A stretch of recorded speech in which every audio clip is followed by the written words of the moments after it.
Hello and welcome to another episode of the djproject Criterion Collection. And here we're going to talk about Spine 442, Antichrist, directed by Lars von Trier, 2009. Oh, where to begin with this one? I actually did see this in the theater. It was at the Kendall Square Cinema in Cambridge in the late fall of 2009. And I remember before going to see it, like while I was in the theater waiting in line to get snacks and such, I remember first thinking about von Trier and the whole pissing off thing. I talked a little bit about this way back when I talked about the element of crime. The thing that I've learned about von Trier, having seen almost all of his filmography, there's a few scattered gaps here and there, but I've pretty much seen everything from him. Obviously I have The Element of Crime, but I've also seen Epidemic, Breaking the Waves, Dancer in the Dark, Dogville, Mandalay, The Five Obstructions, and I know a bit about the other films as well, like Europa and The Idiots and The Kingdom. Kind of his,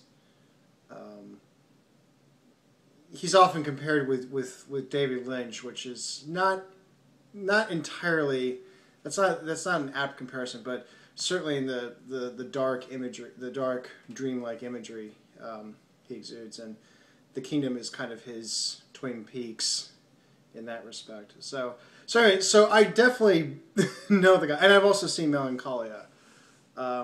So I definitely know his penchant for pissing people off, and when you accept that, then you don't get as pissed off. You kind of know that you're going to be provoked in some way. You know that he's just going to push buttons just because he can and he wants to, and he manages to make it work. I think if he didn't, then he wouldn't have had as long of a career as he has. But anyways, so I knew I was going to get pissed off. And what I mean by that is it's not that I was going to go into a tear or anything. I knew that something was just going to throw me off, or that something was going to be a little bit off. Then I saw the film, and boy oh boy.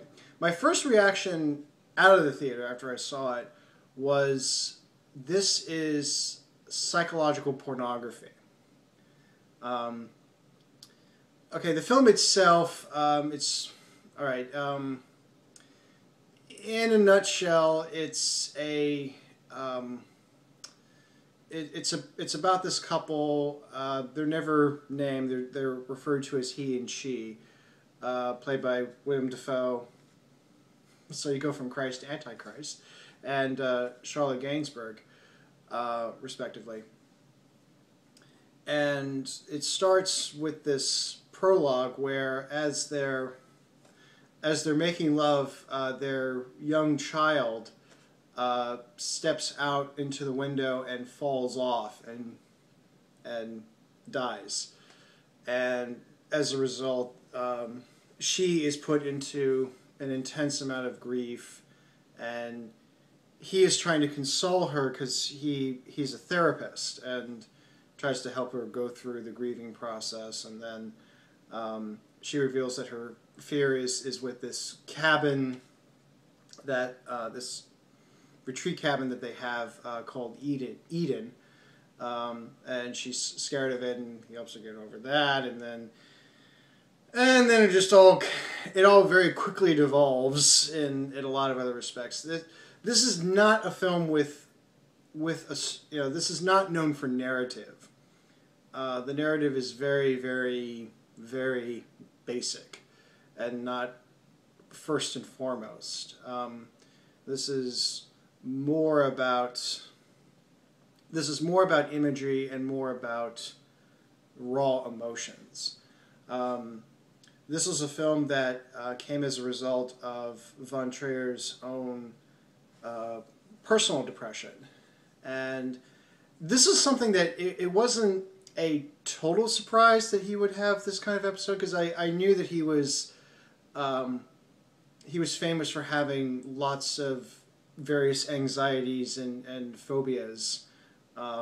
He doesn't want to use air travel. Anytime he goes down to Cannes, he has to go down from Denmark to the south of France in a camper.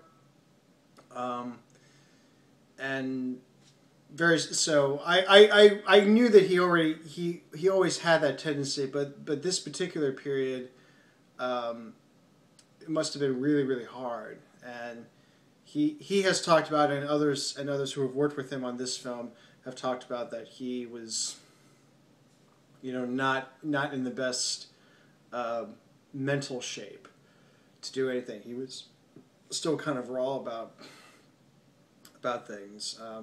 Not exactly sure what caused it, if anything, but he just had this massive depressive episode. And this film was actually there was actually an earlier version that he had written, and I think it was supposed to be more of a straightforward horror film, but then for various reasons he rewrote it, and it became more just a way of trying to channeling out anything and everything to kind of, I don't know if it was just to try to get some stuff out of his system, or just see if he can just continue working and such. So, but anyways, going back to my reaction that this is psychological pornography, you really get the sense that it's these emotional episodes, whether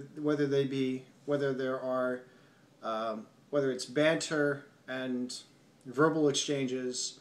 I hate to use the word arguments, because this is a Monty Python sketch. What are considered arguments are not really arguments at all.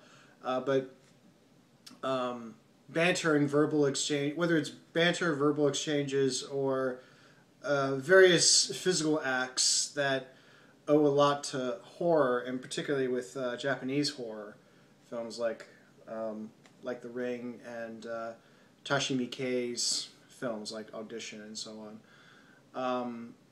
Just known for its brutality, its intense brutality and such, and it's full of those. But in the end, it's this raw reveal of emotion that you almost feel, apart from the brutal scenes, and there have been plenty of memes made of these.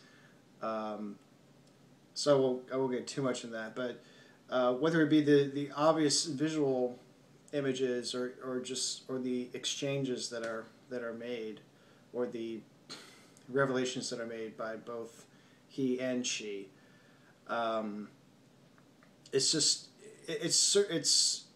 it feels like an abstract expressionist painting where you just exude this raw emotion. You just kind of put it out there, and it's not meant to be completely cohesive. But what makes it work is the way that it's shot and the way that it's performed. That's the only glue that really puts it together. If you're going to look at it through the narrative or what is evoked, it's not going to be there.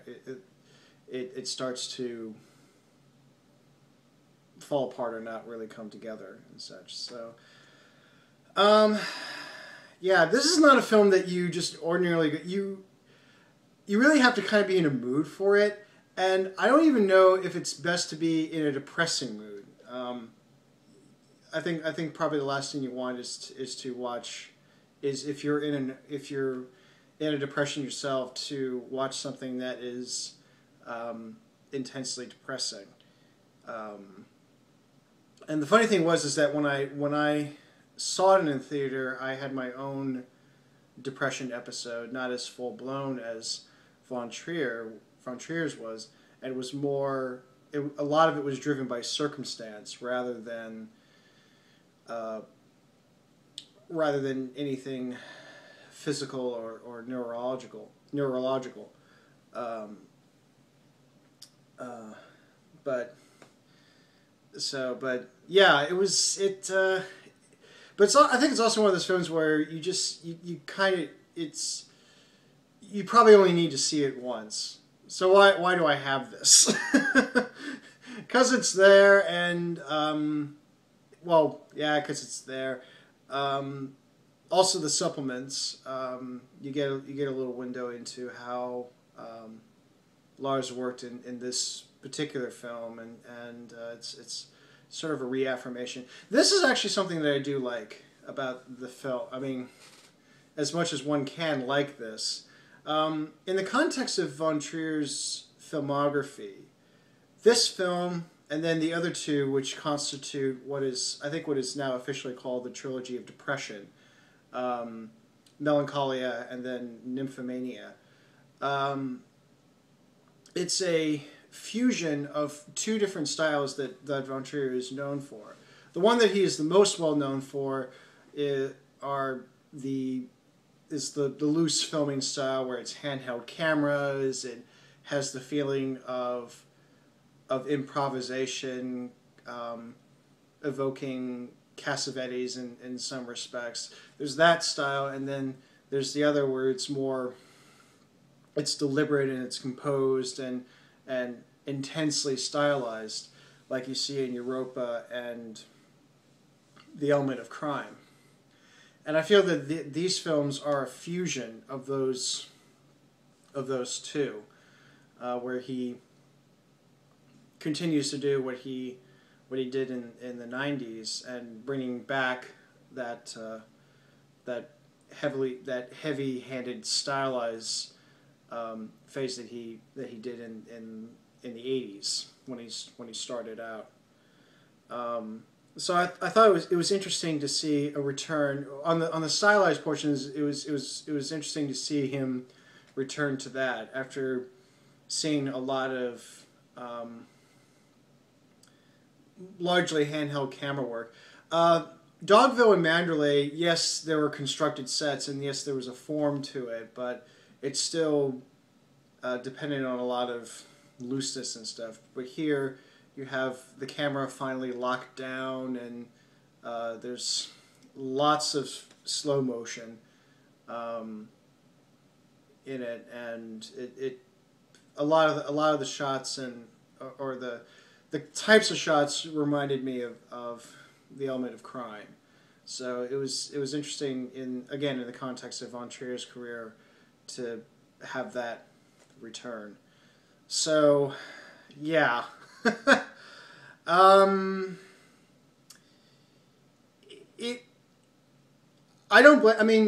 be honest. There were some shots that made me wince, and it was hard to take in.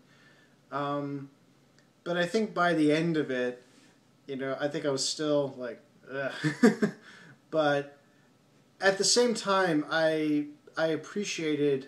I think because it was the result of having a depressive episode, I can understand it, and I can appreciate it on that level, where it's now you kind of wonder, why would you want to subject your audience to that? Again, von Trier is somebody, I think he makes films more for himself. He's and if anybody else likes it, it's just a coincidence.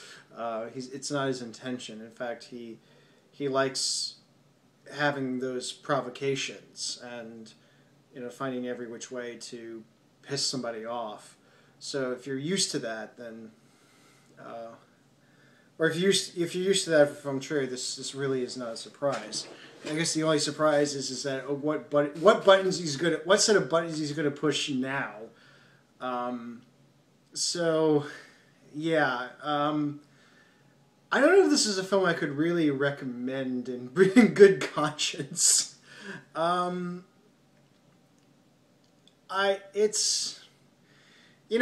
It's a lot has been said about it, and certainly there have been lots of parodies of it. Probably my favorite one is because Fantastic Mr. Fox came out the same year.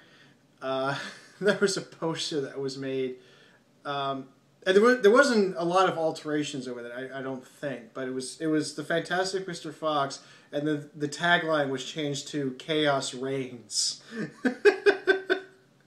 So that was clever. I mean, that was good enough. But so yeah, a lot has been said about Antichrist, and again, I think the other thing that fascinates me is that and particularly in this film, there's one of the things that are hinted at is